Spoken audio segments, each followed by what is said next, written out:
Well, hi there, Winning Ways fans, and welcome to another show and another edition of Winning Ways. And you'll be watching this on Gold Circle YouTube this week, and from then on we're going to have our own YouTube channel, which is Winning Ways TV show. You'll be able to go on there and watch the Winning Ways shows and all the archives. We're going to put up archives of all the interviews that we've done, and it will be a dedicated channel to Winning Ways, and it should be fun because you and I are going to do some work on this. We're going to do podcasts. We're going to do all types of things that are going to be of interest. Yeah, it's the way to go, James. Yeah. When you look at it today, everything is social media. It's got to be up on Facebook, got to be up on Twitter. People got to watch the show wherever they can watch it on smart TVs. Wherever you are, you don't have to wait for a certain time for it to come on the air. You boom, it's there, and you can watch it in your own sort of convenience.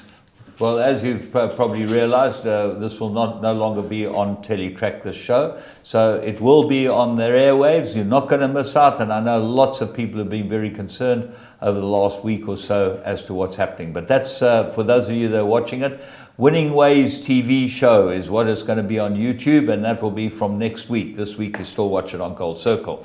Right, bit of sport. Cheetahs won the Currie Cup. And they looked like... the first half, they just overran the Lions. 31-7. Yeah. You know what, again, it comes back to the... they were comfortable. They were always comfortable. And suddenly, yellow card.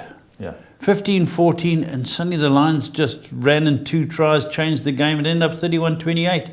Yeah. We've spoken many times on there, you and I, about how a yellow card can affect a team. All Blacks losing to the Wallabies. It's just... I know that people make mistakes and people continually infringe, but there's got to be some system that says 15 men play 15 men. I think that's the only fair way. Yeah, if someone does something wrong, then he misses the next game or the next 2 games. Or someone does something wrong, there's a guy comes on from, he's out for the rest of the game. Yeah. He's out for the rest of the game. Yeah. Well, but that 15-15, good point. Yeah, 15 against 15 is how it should be. That's what gets the best teams home. Right, Paul Casey won the European Open. First win for 5 years. Yeah, very good player. It was very exciting. Dutchman came with a run. Which one? He was 165th on the world. Rettenberger or something. I've never heard of it. Scop? Yeah, no. He's a Dutchman. He's a European Dutchman. Netherlands? Yeah. Okay. Yeah. European, not South African. I thought Dutchman. you meant a Scop from South Africa. No Scop, no. And Nadal beat Medvedev in the thing to win his 19th. Yeah, very good. Yeah. 5 hours or something, sure. Long time. The Ashes. Yeah, I watched the Ashes. Jim, Australia are the better team. Yeah, well, when the best player in England is missing, Jimmy Anderson, it makes a big difference. Yeah, there's nothing wrong with their bowling attack, you know, the new boys not coming. The same. Probably, but James, they've been slaughtered. Yeah. They've been slaughtered. They're hanging on desperately. They were the one win. They scored 68 runs without dropping a wicket. And you got the same scenario yesterday. They're trying to go 4 hours with 4 wickets in hand. And maiden over. Well, the amazing thing was the game changed when they brought on the South African, Marnus Labuschagne. Yeah, Labuschagne can play. He can bat and bowl. He's a leg spin bowler, and he's actually a pretty good leg spin bowler. He got the boy up tight, you know. But I must take my hat off to Jack Leach. Twice he's tried to save the game for them. Once he did, and once he didn't. But his technique is not a number 10 batsman. No, Archer's a number 11 batsman. Yeah, that's right. Archer, Broad, and people like that. Jim, it's interesting because when he takes the hat, the helmet, and the glasses off, he's a different guy. Do you see all the guys in the crowd wearing his tats and his hat and glasses? He's got a schnoz like mine. He's made himself famous off one test. Well, sure, he actually batted brilliantly, and the ball that got him out was a snorter. I mean, it was a best batsman in the world would have been battling against. Yeah, he had to make a choice, and he played it. You know. Yeah. Anyway, the last thing I want to tell you is, Tottenham lost this weekend. No, they didn't. Yes, they did. What are the ladies or something? Yes, my friend.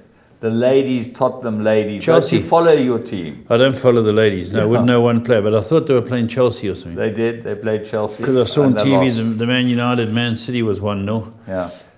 But, I watched the World Cup, enjoyed the Ladies' World Cup. And I'm not Well, they got Mad. beaten by Chelsea, ladies. Yeah, I just mad. thought it would improve your mood this morning and get No, you on the right. no, the ladies don't worry me. No, the under 19s, the reserves don't worry me. It's only the main side, and Harry Kane got another hat trick. His wrong with English your record. So he's very good, Harry Kane. Another 3. That English team is that does well. They've got a lot of pace up front. Ooh, with Rashford and Sterling. And some good players in behind them. And he's given a chance to a few guys. A few guys wouldn't be in my English team. The goalie wouldn't be, but he seems to be holding his own. Another clean sheet. 10 days to the Rugby World Cup. What do you think? Phew. Tough. Ireland bounced back against Wales. Told you they would. Yeah, they look good. Sure, it's. I just think it's got tighter at the top, and keep 15 men on the field. You'll go through. For my money, the teams are obviously the All Blacks. I think South Africa have improved a bit. They're a semis team. I think England are a semis team. And then you've got to hope for Ireland, Wales, France, or Wallabies. I don't think it goes beyond that. What do you think? I would think that. Who would you, if you had to have a bet now, who would you take? I back the All Blacks. I think that they're the best team, but I'm a bit worried. You know that they have been beaten a couple of times. Yeah. I still think they are the best team around. To me, fly-off, scrum-off combinations are big, and I think that Pollard is one of the best fly-halves. Yeah, in the he world, must if stay not the sound. best. He must stay sound, yeah. And it depends who England end up playing fly-half, whether they play forward, you know. Yeah, forwards playing well. Yeah, Forwards it depends how they play it, and I think it's going to be fascinating. Anyway. How many days to go? We've got 10 days to go. I think we start Friday. It's a Friday. Week they have the opening ceremony, and Saturday we play the All Blacks. Who normally plays the opening ceremony? The home team against the winners, or how does it Well, look? South Africa play with the All Blacks the first game of the World Cup. That's So the the holders, eh? Yeah, the holders play the Terrible best game about in the Chester world. Williams, eh? Terrible. Shame. You know, James Small, then Chester Williams. Their family have a history of heart. I was There's reading five guys from that 1995 World Cup squad. a flanker, a scrum half. Yeah. Two wingers. Just and the coach who was the nicest man Kitch in Christie, the world. yeah. Unbeaten as coach of Springboks, yeah. Yeah, you never know. If I was in that squad, I'd be going to have my heart checked. Well, shame. They talk about losing people. Well, we lost Brian Weed this week. You know. Yeah, it's tragic. Very, very sad. Tragic. Quiet guy, went on with his business, I've known trained him some from good. the You've day known he better than me. started, man. Yeah. He's just one of those really lovely people. And Renelle, his wife, was the rock. She you know, ran everything for him. But he was a very good trainer, Brian Weed. Yeah. You know, when he got horses. And he ticked on, he There's a raided. good horse called Knife Edge. That's You know, right, a good jeez. sprinter. Very good Very sprinter, good Knife Edge. sprinter. Yeah, no, very sad. You know, we're losing people in the industry. And that was sad, you know, when you consider we lost Bruss recently. Neil Bruss went. And it's always sad. And we have trainers who are packing up. Tough game at the moment. Yeah, well, let's go and see what we've got to follow.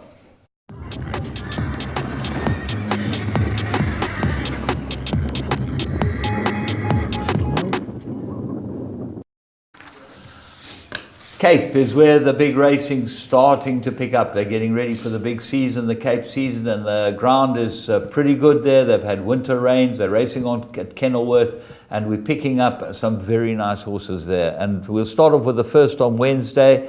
It was a 1,200 meter maiden plate, and I think it was for 3-year-olds only. Eric Sands stepped out one for the Wilgerbosdrift Maritzfontein team by a philanthropist out of Halfway to Heaven. You know who Halfway to Heaven is? She's the dam of Awam and Rainbow Bridge. Wow. This was the half-brother to Awam and Rainbow Bridge. Big philanthropist. Very nice horse. Golden Ducat. Let's go and see him. Nicely named too. Go and see him at the start. Yeah, there we can see him down the inside and slow out. Doesn't really know what's going on, but we've told you the Silks, it's Mary Silks, and dropped off down the inside. The speed in the race, the winner, Baltimore Jack, showing good speed, as is Alpha Pepper and Oh So Hot. And the horse we found, just tugging along 5-6 off them, Jim. Well, you watch how quickly this horse gets through them. If you pick him up, he's towards the back, but going through the 600, he gets through this field very, very quickly, and I like the way he did it. He looks like a horse has obviously got tremendous scope. You'll see him there moving up into about 5th now, and suddenly he's in the race. He's in the middle of the bunch there, going through the 600. about 5 off the right-hand side. Yeah, this is, he went in for 25-1, Jim. There wasn't that much support No, from... Ericsson said that he's big and backward, and he's much bigger than the others. He needs time, and you can see him there. He's a brute of a horse. But Muzieni, I think, just gets him going and keeps him to his work, and he gets a really good introduction. This horse, over a bit of ground, will be a very nice horse. Absolutely. I think it stays on well here. The winner is Baltimore Jack, who beats Killandini. But there we are. And third is our horse, Golden Ducat. Very nice run indeed. And we then move on to the second race. And the same day, we're going to pick up the one in the second, Maiden Plate 3-year-old fillies. And this was exactly the opposite. This is one of Glenput. Try again. You ready? Yeah. Okay. Glenn Cotson's horses. You got it, okay? Well done. Not Glenn Puller, Glenn Cotson. They were Glens anyway. Glenn Cotson's runners, and it showed exactly the opposite. Showed a lot of pace, looked like it probably just needed the run. Vercingetorix, Visionaire out of Cahal, man. Yeah, I'm a bit behind it today, behind the 8 ball. Glenn Cotson, very nice filly. Looks like magic, showed tremendous pace. This will go next time just with a run under his belt. Let's go and have a look at it. Yeah, here we can see it towards the outside, and it's very quick at the gate. This gets rolling, looks like magic, and Mornay Vinard decides to get it up near the speed, and gets up near the speed. He manages to tuck it in behind the horse early on, and then he lets it get it blown. But they're going quickly, and Phil's Dancer, the favourite, wins this race, showing good speed. But this horse, if you look at it now, it's lying second alongside the grey horse behind your winner, Phil's Dancer. And as James said, it must have just got tired or just needed the experience green, but had a lot of speed. Yeah, it's bred by Barton Hall stud Ken Tort. He's now working for Bush Hill, helping them as a consultant, which is a big thing for them. And this looks like magic. She's a very nice filly, as I say. Visionaire out of Cahal mare. And she just keeps on plugging on. She's got the white colour. Now she gets a smack. And just greenness, probably lack of condition and lack of racing experience did her, because the horses that beat her both had runs. Anthony Peters' runner wins it, and Anthony Peters got to be one of the luckiest men that ever owned a racehorse. Yeah. He finds one good one after the next one. Good luck to him too. He's a lovely guy. Yeah, and if you want a diamond, you can find Anthony Peter. He's a diamond in the rough. Yeah. And talking about good people, we move on to race 4 at Turfentine on Saturday. And this was a maiden plate, 1,000 meters. And the Tawny Syndicate boys stepped out one with Sean Terry. And watch this run. This is a cracking good run. Tiger Mill. By where's that Tiger? That's a horse that Larry and them bought into this country, Australian horse. Yeah. Very nice looking horse, and he really hasn't had much opportunity, but he produces horses that can run. He does. Yeah. He does, certainly does. Let's go and have a look at this filly at the start. She's drawn towards the outside. You can pick her up from here. Yeah. This is the horse we want you to look at. And it jumps fairly well, but hasn't got the early pace. It's called Tiger Mill. The pace is on. Live by Night, Endangered, Pure Wisdom, showing speed. And this horse is, I think at one stage only has one horse behind it. This is Tiger Mill. And here, if you have a look, it's only got one horse behind it. The rest are going fast. The winner's in orange. Sorry? Has it got one behind? Yeah, the one in green. Green and white. The winner is in orange, called Bridge of Spies. Clinton Binder and Cook's sister. This the front three suddenly get to fight it out, and then Tiger Mill comes with a rattle. Cook's sister. Cook's sister. Or the jockey. Yeah. Okay. JR's sister. JR's sister, Cook's sister. Right, he cruises to the front now, JR, and running on extremely well on the outside comes Tiger Mill. Flying. And very interesting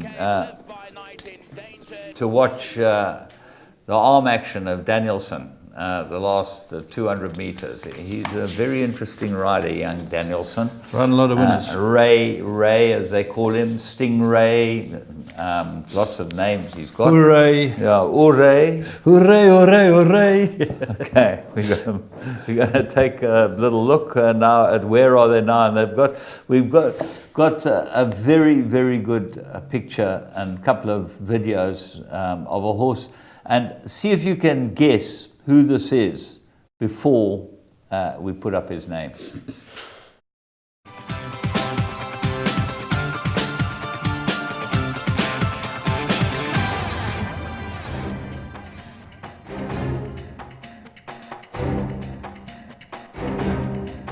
Good morning, this is Wolf Whistle.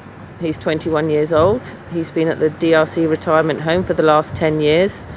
After retiring from racing, he spent a little while as an outrider pony before making his way to the retirement home.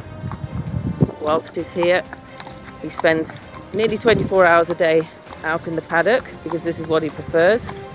We have air-conditioned barns for him. He goes on the horse walker on a daily basis for a little bit of exercise. He's just been in and been groomed and fed and checked over. Now he's going back out in his day paddock. He will be out here until about 4:30. And then he comes in, fed and checked over again, groomed again, and then he goes out into a big paddock in the evening. If you've been involved in horse racing in South Africa but have either moved away, immigrated or retired, we want to hear from you. Send us a short 30-second video recording on WhatsApp and we'll flight it on the show. Clips can be sent to either James on 071 588 5769 or Paul on 083 779 1311. We look forward to hearing from you.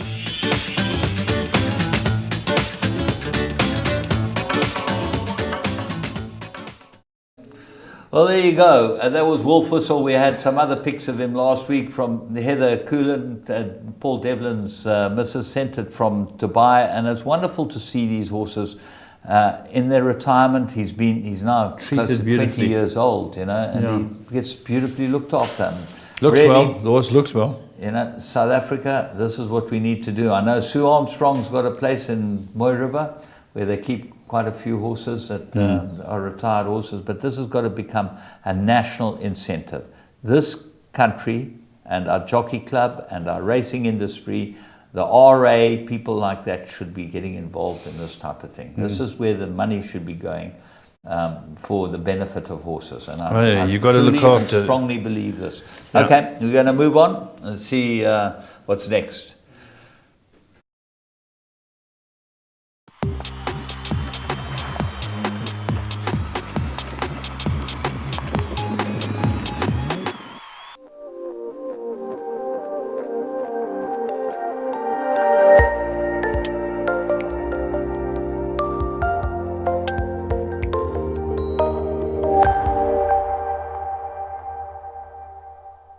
Under the final 450, Mr. Cobb still has the lead and gets away from down towards the inside Captain Garrett.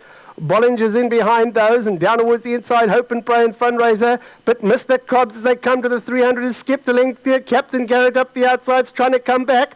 Mr. Cobbs in front, Captain Garrett. Fundraiser's also running on, and Hope and Pray down towards the inside. Mr. Cobbs in front, Captain Garrett. It's Captain Garrett coming home best of all. Down the inside, Hope and Pray's also kicking on late. It's going to be close. They drive up to the line. Hope and Pray, Captain Garrett. Captain Garrett has won it from Hope and Pray. Fundraiser came from a long way back to finish in third, and in behind those, Bollinger.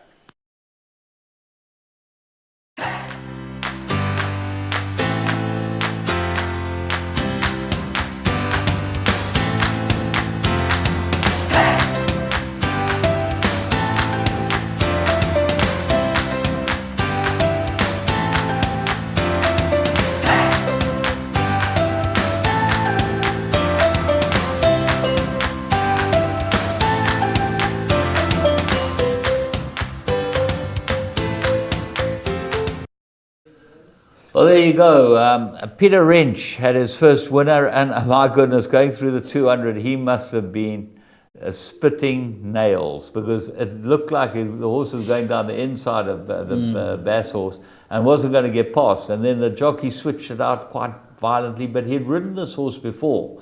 The rider, the work rider, Yeah. who rode it last time when we made it one of our 3 to follow. That's right, And yeah. it came home smoking. You could have got 7-2 on Interbet about this Sure. horse. He was 7-2 at best. He looked like the right horse. He had this field cold with natural improvement.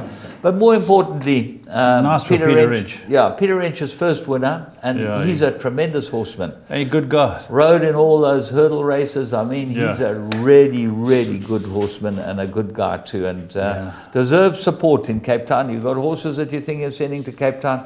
Peter Wrench is one of those guys that you should be looking at. Yeah. Right, we're going to be back with current affairs. Hi, my name is Gregory Blank. I'm an ex-stockbroker and involved in private equity and stock markets. But my passion for the last 40 years has been horse racing. I initially started off as an owner. We then got into breeding and then into trading. And obviously by default became a punter. The most exciting part, apart from leading as a winner, is having a winning bet at the same time. Obviously that's not always easy, but with the help of Interbet and their transparent information, it makes trading and betting a lot easier. I've had over 38 Group 1 winners and continue to try to strive for that thrill of having a winner. The thrill of owning a horse and winning a race is indescribable. But if they're serious about it and serious about punting, is to get a leg in and really follow Interbet to the max. It's the only way they can be ahead of the game.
Hi, welcome to Current Affairs, and no major races around the country, but a lot of news. Jim's dug up quite a bit of news, and I've read up on a few things, and there's the South African influence overseas that's come through, and let's start off with some feature races that took place, Jim, and again we saw Aidan O'Brien and Ryan Moore getting a double with, what was it called, Circus Maximus. Did you watch the race? No, I didn't. I mean, in France, that had to be overturned.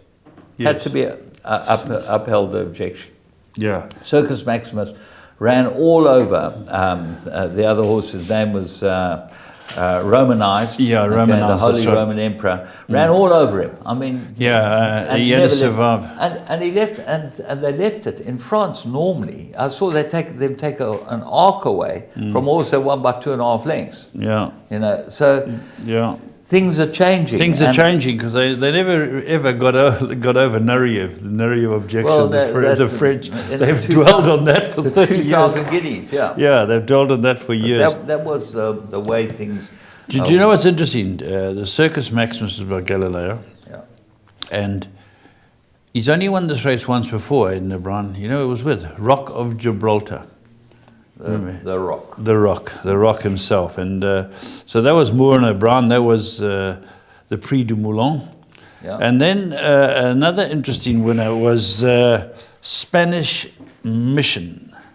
Now, this is by a stallion called Noble Mission, who I don't know. Well, we mentioned it last week. Noble Mission. Noble Mission's a sire of Code of Honor. Noble Mission is Frankel's brother. Correct. That's right. Frankel's brother. And he's by Galileo, obviously. So the influence of Galileo is evident there. It Well, came you know what he won. came from last to win. But you know what they had a dig about? The rider lost the reins. Yeah, Jamie Spencer. Jamie Spencer lost the reins. Dave Simcock trained it. And it was the Jockey Club Derby International. Hell of a race, eh? Or was it So 1 million invitational? rand, No, yeah, international. 1 million rand race. And you know, $1 million rand. $1 million race at least. And you know who owns the winner? Team Valor with Eddie Yes. Mack. Okay, so Barry Owen. White was Shoes. there. Barry White Shoes was there, yeah. And this horse is actually quite an interesting horse because he'd been running in Group 3s in England. Yes. He was terribly unlucky in one of them, but he's a proper stayer. Yeah. And He's going for the Cup. well, he gets a entry into the Breeders' Cup. Yeah, he's going for the Melbourne Cup. Oh, is he going to the Melbourne Yeah, Cup? that's He's not the going talk. to the Breeders' Cup. No, Didn't well, get a he- free entry into the Breeders' Cup. Okay. Okay. Another thing that's interesting, obviously, is our South African connection in Hong Kong. Now, Dougie White sent out his 8th runner, the only run of the day, the feature, and it won. So he's got a 25% strike rate, having had 2 winners. Great start. Superb start. They'll be banging his door down, and well done to him. He's a consummate professional. He set about starting training by going to the best yards in the world and working with them and finding out what they do. So he set himself up, Dougie. Yeah. He's a bloody smart man. He's got his own Yeah. wine range. He's got Yeah. all types of things going A on. very wealthy man He always today. smokes a decent cigar. Does he? Yeah, we used to. I think he's probably packed it in now. He said that. Packed in riding, packed in cigars and smoking. You think he'll put on weight?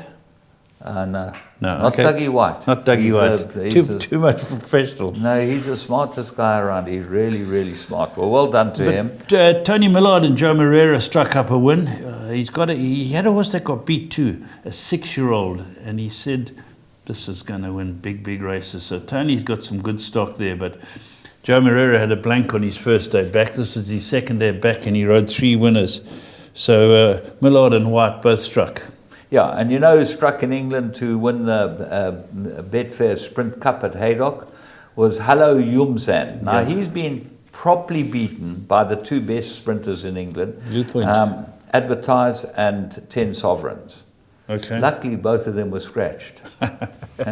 So he ended up winning the Sprint Cup for Kevin Ryan and James Doyle. Yeah. The Tin Man ran second. Our man Fanshaw's, James Fanshaw's horse. Yeah, the He's Tin a Man. great sprinter. He's been around the block. Yeah, and James Fanshaw is a very good trainer of sprinters. So in America, the interesting news is that the American Jockey Club has proposed that stallions get a maximum of 140 mares per breeding season. It's the standardbreds, I believe, do it. You know what it comes from, Jim? I actually wrote down the quote that they've got there. It's proposed at the moment. Put but on the glasses. Let's I'll see put it. on the glasses. They're concerned with the narrowing or the diversity of the thoroughbred gene pool. Well, they're right. Yeah. Now, they're saying that if you limit them to 140 in a calendar year, more stallions would find support and give them a chance if their numbers, if the numbers of mares are restricted. Here's an interesting stat too, Jamie, and they're saying that the big studs who've got these stallions that people are all interested in, they now going to say, well, listen, I'm going to limit my numbers. So they're saying you can up your price. If you've got a stallions in demand, let's say a Galileo style horse, you up your price. So you suddenly get more. You don't have to have so many services, and there's less on the sales for the guys who buy And them. on top of that, your stallion is not put under so much pressure. Yeah. You know, can you imagine being a stallion, how much pressure you're under to cover 180, 200, 210 mares in a 6-month breeding season? That's a tremendous do you know amount, 3 times a day. What they found, James, that in 2007, 9.5 of the broodmare band, 9.5% of the broodmare band went to stallions of 140 mares or more. In 2019, 27.5%. So it's a 3-fold increase of horses just going to the 140s and above. And they say to even it out that this is what they're proposing. Should be interesting to see what comes out of it. Well, what is interesting is I read a whole lot of comments from the big farms. Yes. And most of them were in favor. Yeah. Spendthrift were not quite there, but Yeah. most of the others were in favor of this type of thing. And the interesting thing is, when it was proposed amongst the harness breds and the standard breds, the biggest farm with the biggest stallion, who was covering the most mares, was the guy who proposed it. So everyone thought to his detriment, but actually he was trying to do it to improve the sport, because in harness breds and standard breds, they've got an even smaller gene pool than we've got in thoroughbreds. But it's interesting to see how diverse pedigrees suddenly come to the fore. I know the Galileos and the Rebos, Round Tables, that type of line has always been there.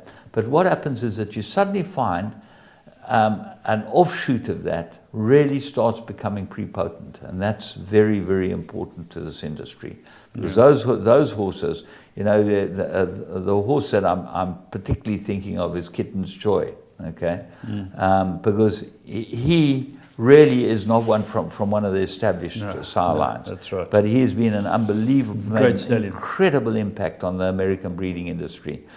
Be interesting to see what comes out of it, Jim. Yeah, well, we'll see what comes out of it, because looks positive. I read the Australians' answer to it. It was in the TDN. Yeah. And obviously, just talking about TDN, Barry Bowditch from Magic Millions is on the TDN. He has an interview this week, fabulous interview. You know, we know Barry he's a well. Good lad, he's a good lad. It's a really, really interesting. Yeah, and I just want to go to the Penn Derby, okay, which is the next run for Maximum Security. Okay. You know who Maximum Security is? The horse that lost the Kentucky Derby. Yeah. And his owner, Gary West, has challenged all the horses that were interfered with, supposedly, to a $5 million match bet against each other. And any takers?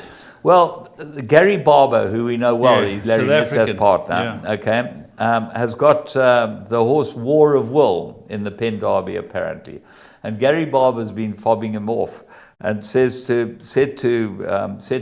because West says, the winner, my $5 million, if I win, okay, will go, the $5 million that I win will go to the Permanent Disabled Jockeys Fund.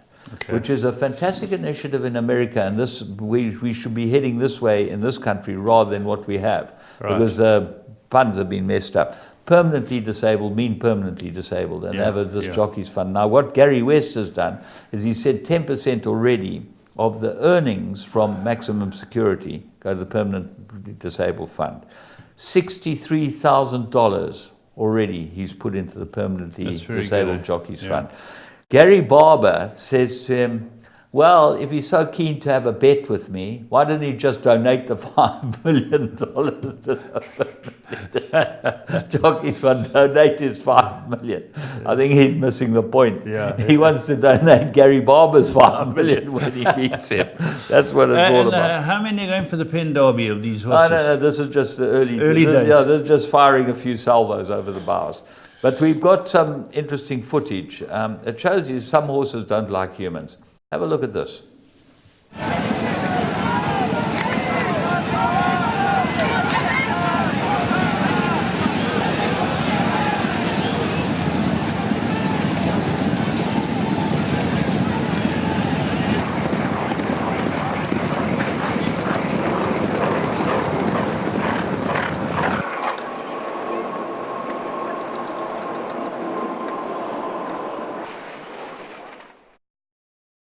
Well, what's interesting about that footage is the jockey drops his rein, his right-hand rein, which allows the horse to turn his head and have a go at the jockey next door. And it shows all the angles, and this horse just takes a liberty, doesn't he? Takes a hop. Yeah, he's got the absolute hump. Do you know what I found interesting, James? I was going through years and years, 30 years of it. I've been following it closely, of where horses savage one another. I've never seen them savage a jockey. You might have seen it. But every case that I looked at, there was a grey involved. I wonder why. Is it don't like the greys, or the greys don't like others? It was very interesting. You've got to look at the savage cases. Well, this is, I suppose the colours were a bit grey here. Grey and yellow. Well, maybe. the jockey wasn't pleased to see. He had a look at his arm afterwards. Yeah, what would the comments would have been in the staff's report? Well, yeah. Bit through mouth? The jockey dropped the rein, and that was the stop. Because if he'd had the rein, the horse wouldn't have been able to turn his head. And I think that's the precursor to what happened. Was it Jamie Spencer? Quite interesting. Jamie Spencer dropped the rein on. Can you imagine if he'd lost that race? Oof. Oh, Barry Whiteshoes would have been aggro. What about this? You got another story you're telling me. I found it very interesting about this guy who only wants the small trainers. Give them a chance with the American Theorem. His name's Rustin Kretz, okay? Hell of a name, eh? Sounds like he's from Dallas. He's got about 20 horses in training. He decided when he started out in horses that he's going to give small trainers a chance. So he bought a horse that was passed through the ring, not sold, by American Pharaoh called American Theorem. Yeah. Now, the trainer is a name now. I got to take my time because I've got to say it in 3 words, okay? George Papa Prodramru. How much time do you want to get that name right? Papa Prodramru, okay? He's Papa Prodramru. Papa Prodramru, okay? It's a theorem in itself. Papa Prodramru, try that, you Greeks, okay? Anyway, Papa Prodramru is a trainer in California, and he's got a small string, and he's supported by this guy, Rustin Kretz. Now, he's suddenly found a horse that can run. This was called American Theorem. The talk is that this is the best 2-year-old seen so far in America. Wow. It took on a whole lot of Baffert, a slew of Baffert and all, Todd Pletcher, the whole bunches in a maidens at Del Mar, and murdered them. Came from 7th off the pace and absolutely ran them ragged. She must be a good horse. And they think he's very, very good. But George, to his eternal credit, okay, turned around, George Papadramru said, you don't have to be a good trainer to train a good horse. Good horses train themselves. He said, I've been battling along all my life. I found this horse. It can run like hell. I don't get them ready. And all I did was put it in a race, and it won. And he's right. He's George, right, yeah, okay. he's right. So all of you that think that you've got to be with Mr. ABC, try and look down the line at Mr. FJHIJKLMN and George Papadramru. It's a great name, George Papadramru. Yeah, we're going to be... Lat's got some great stories to talk to Andrew Bonaparte. He'll be telling Andrew exactly what these stories are all about. Let's have a look at that.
Hi, welcome to part 2 of Your Call with Andrew Bon.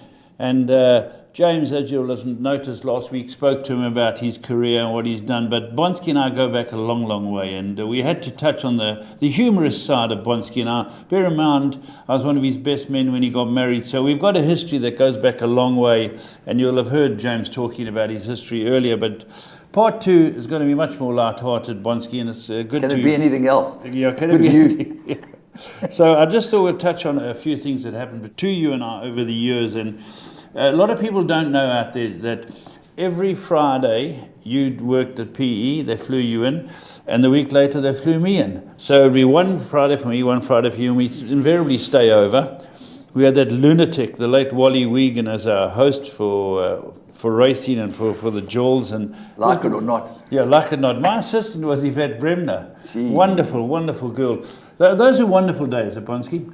Yeah, talking about Yvette Bremner, I got a call the other day from Rocky Agrella, you know, that lightweight. Yes. He says to me, How many women have trained 100 winners in a season? And the only woman I could think of was Jean Hemming, because she was. Yeah, she could. I wonder how many Annie Upton did in her heyday. It's a fantastic trainer. very good question, that. She was brilliant from day one, and that's why she deserves to have so many winners. Hard But worker. one of the funny memories is when they said to you, Bonsky, you got to be on time. You fly into town, you go meet a few mates, racing starts at 12, we want you on the course by 11, otherwise we're going to replace you. You know, you get lefties one week, you the next week. Please be timeous, get yourself in, your flights are covered. And it happened after that, spoke at you, with the Rushworth days, Mike Rushworth. Yeah. And after that spoke at you, and then you said, okay, I'm flying, and you landed, it was pouring with rain at PE, and you spoke to the guy at the car hire and said, can I use the back road? He said, yeah, no, it's fine. Tell us what happened. Well, you'd think that the car hire company that Pumalele use, it's a big company. It's like this whole green room, which doesn't look green now, Yeah. what you're looking at. And they said, you can definitely go the Lakeview Road. It's open. Because there'd been these terrible floods. I think the whole of Yvette Bremner's property and Tanya Salter's property was covered in water. So there I go. And You take the Lakeview Road. I take the Lakeview Road, because otherwise you have to go all the way past Seaview, or you have to go out on the freeway.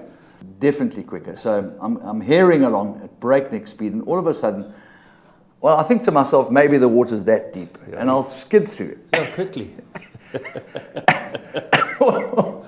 You got no idea the sound of that engine when it starts to gurgle. It was as deep as Loch Ness, I believe.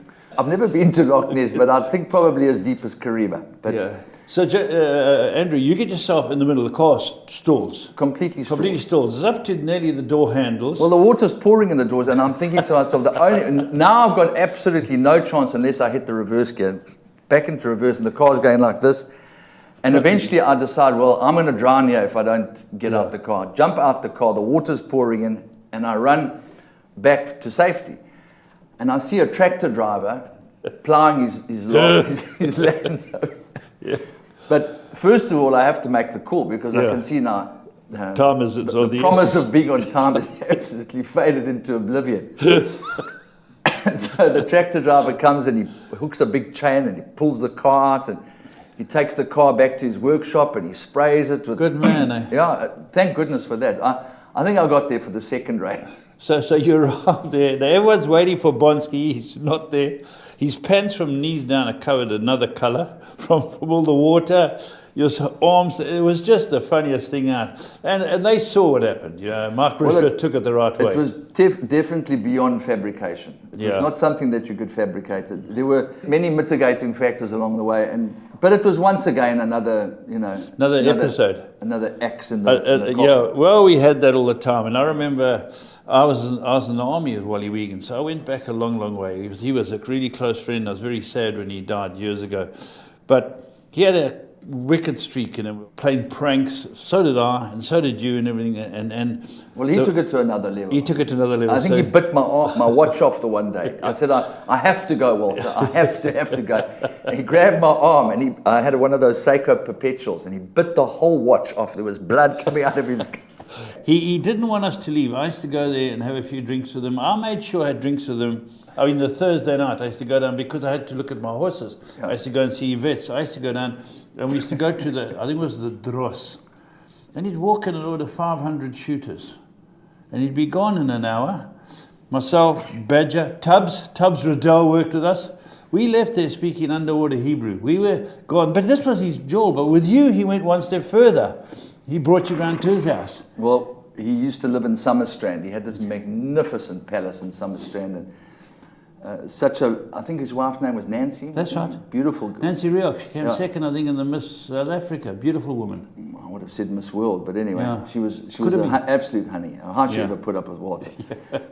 But anyway, we went there for drinks after races, and the next thing I can remember, it was 10 o'clock Saturday morning.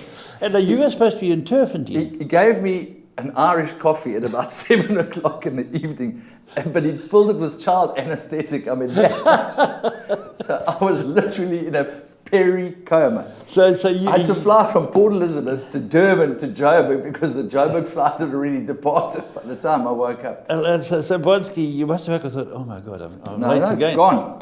You went to work, though. I remember seeing you come on the air at Turventine. Yeah. He had phoned me. And So thank God I'd studied the day before, and there was a bit of subliminal knowledge, but it must have.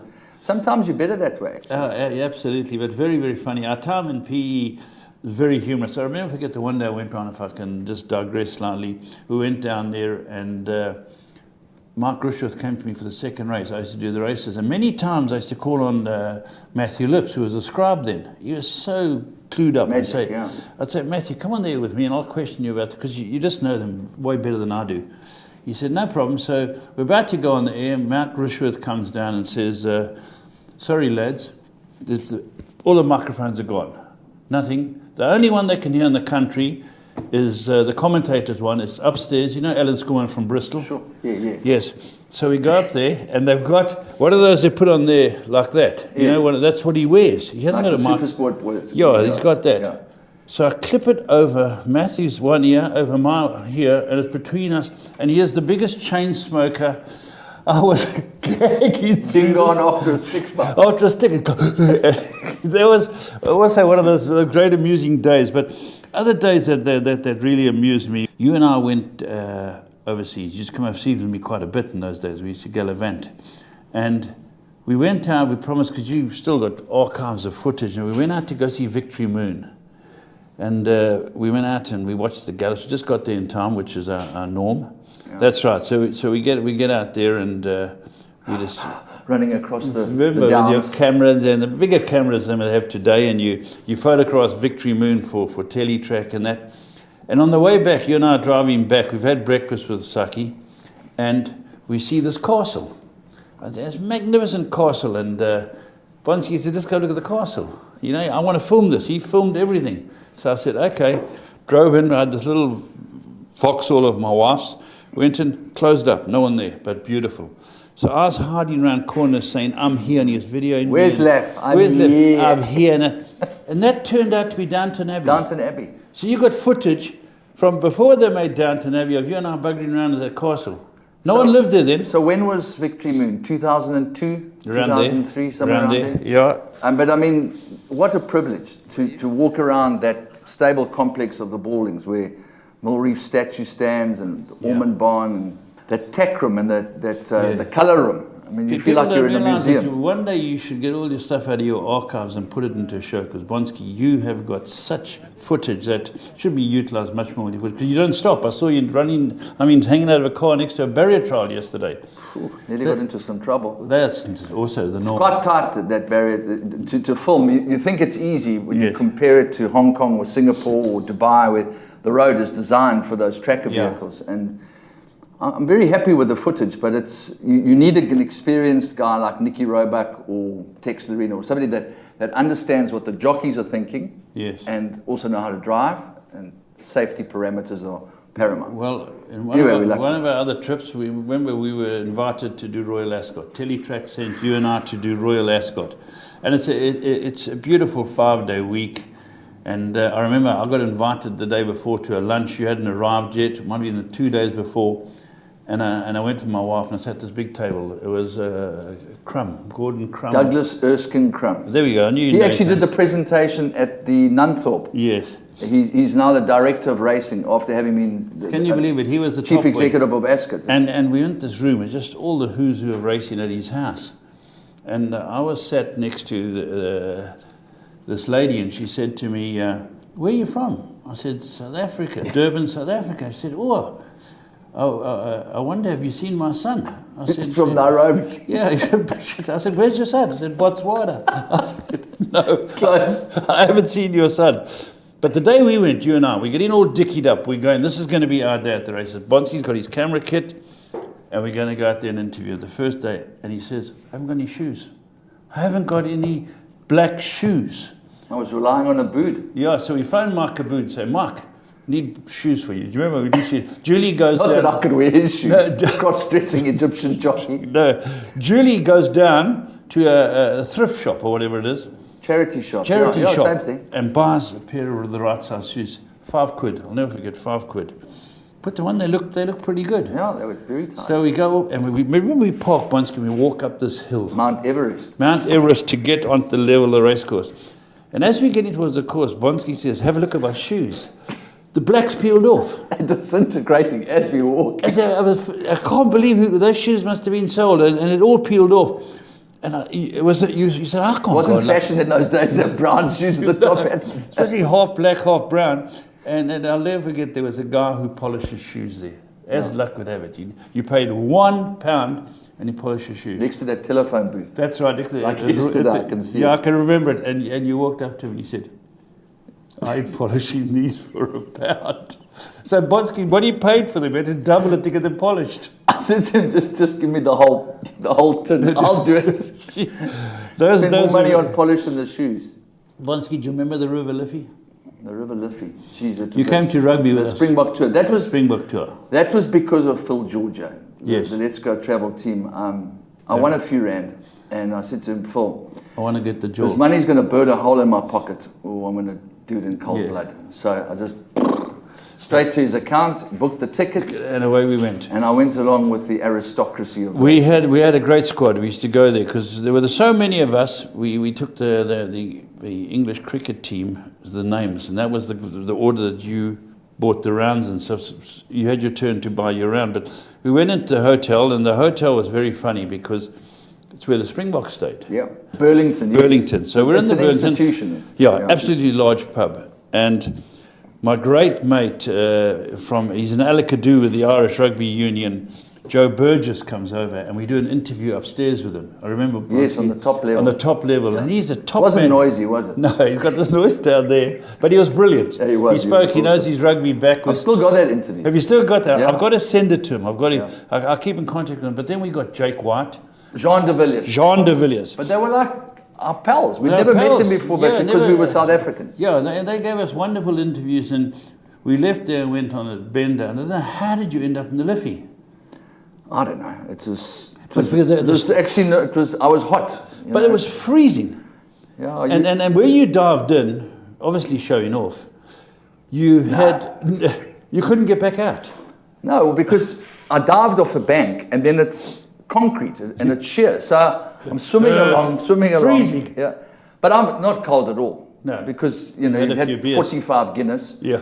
We'd been at the test. It was the coldest day I've ever remembered. Yeah, I had that's a right. dry as a bone Mac on. We got absolutely slaughtered. That's right. The rugby But team. that you is. swam nearly a quarter of a mile up the river to find I've still the got a place. scar on my shin from when I tried to climb out. They all sort of made change. Trevor Faree, the So big Eric Oxley Loudon, is they were after, all so- pulling to get you out. I remember that we were crying with laughter, but that was the norm in those days, Bonsky. They didn't want to let me back in the hotel because I was dripping and then I was going round and round the revolving door. That's what I thought, who's this tramp? But I know for a fact that my heart would never take it now. yeah. But it was fun at the time. It was some of the Yeah. the irresponsible and Oh, we all gregarious did it, things you do. Bonsky. But you must have lots of amusing stories. But the ones that I've had with you, I still dine out on them. They're so funny. And Mind the door. yeah, but, I have to say that I don't believe that I could ever have that again. The way in which you held our wedding together was quite spectacular, which leads me to tell you that not that you've asked, not that there was any reason to ask, but that was probably the first day of the rest of my life because Yeah, you changed if my life has been so different. people don't know how walked fit on you the used to straight be in and the old narrow. days too, Bonsky. Remember how fit you were? You ran comrades. I remember one day we ran to Abood's house, you and I from my house, and on the way you were on the phone the whole way. Well, I wasn't ever talented at running, But but I fit. just loved training. And you did the comrades? Yeah, I did 7 comrades and I did 10 2 oceans and lots of marathons, but it took its toll eventually. Hang on a second, this is Brute Fordyce. Bruce. Hello, Bruce. It was only 9. But are you still fit today? I'm riding fit. I ride 5 times a week. Horses? But yeah, horses. Okay. So I'm very pleased. But that, I can't run anymore. And your schedule's still full with work you're doing for all the organisations and different people. You're still out there filming. You're down here at the moment filming. Yeah, I'm here to film Luke Ferraris because he's part of this incredible dynasty, Orman and David and everything that's gone before them. And I have to say huge thanks to Graham Bailey for having made that possible, and To David as well. David's so passionate about his son, and Yeah. I think he is a talent, and I think he's clearly a very disciplined, very level-headed kid, and I think that he'll do very well. Before I wrap this up, there are two very amusing things for me. You might not want to talk about them, but I found them extremely amusing. And one was you riding one day, and you weren't fit. Was it Bert Hayden and you? Was it July? You rode Oh, it was Clodagh Shaw. and you. Clodagh Shaw. We galloped after the last gallop. 200 meters. Well, we actually started picking it up from about the drill hall. Yes. But I was in a coma by the 400. Clodagh Your legs was gone? so fit. Yeah. I was just sort of hanging on for dear life. I had the neck strap and the bridge and mane. Just hanging on for dear People don't life. realise how tired you get, eh? No, well, I rode in a cross country the other day where Alamany ran away with me. Yes. And I thought I was fit. Yeah. No. You just take a couple of weeks off for the July season and, Yes, and maybe the Investec Derby, which has been the greatest privilege of my life. No, and all of a sudden, you've done a great job. I never miss your coverage of that. And one last thing is, you commentated a race. oh, Now, God, I was praying I you would believe bring that Trevor up. Denman wasn't worried. No, neither was Mike Where Kattermole. Where you got in that booth to call it? Were you confident of a good job? Jesus, I was absolutely supremely confident. There were only 6 horses in the race. I've been through the race 100 times. Alan Skumman had said to me, remember the da-da-da-da-da? And it was Arlington. It was really so easy because it wasn't a big course. No. But I have so much admiration and respect for people like Alistair Cohn and Yes. Johan and Craig and good. Sheldon Yeah. and anybody who commentates. It's yeah. one of the hardest things in the world. And what did you find difficult? I just found it very difficult getting one word after another out. You know, Did you call the horse that won the race belonged to Harold Sturley, God rest his soul. Okay. But I couldn't get it. I called races subsequent to that in Mauritius. Yes. Because though everybody's French, they didn't really know. I could just busk it and read from the thing. But that day is the most embarrassing day of my life. Are you serious? And what did you call the winner not winning, or? Well, I called the winner eventually, but I think he crossed the line. And he won by 6. It was horrendous. I would love to have a copy of that. I went into the archives. I destroyed it. I said nobody well will done. ever see this. People copy. still talk about it. They say it was fantastic. I can't tell you what respect I have for commentators. It Good doesn't man. matter who you are. Yeah, good man. It's really fun. Well, Bonsky, it's been wonderful talking and Thanks, reminiscing with you, and we will meet again soon. But Indeed, thanks we very will. much for everything that you do for racing. You're one of the few guys who's been there from day one, who's going through, who keeps turning out quality stuff. And as I say, when you go to Epsom, I love it. Thank you very much, Lef. It's been a great honour. Thank you. Right, that's part 2 of Andrew Bond on Your Call.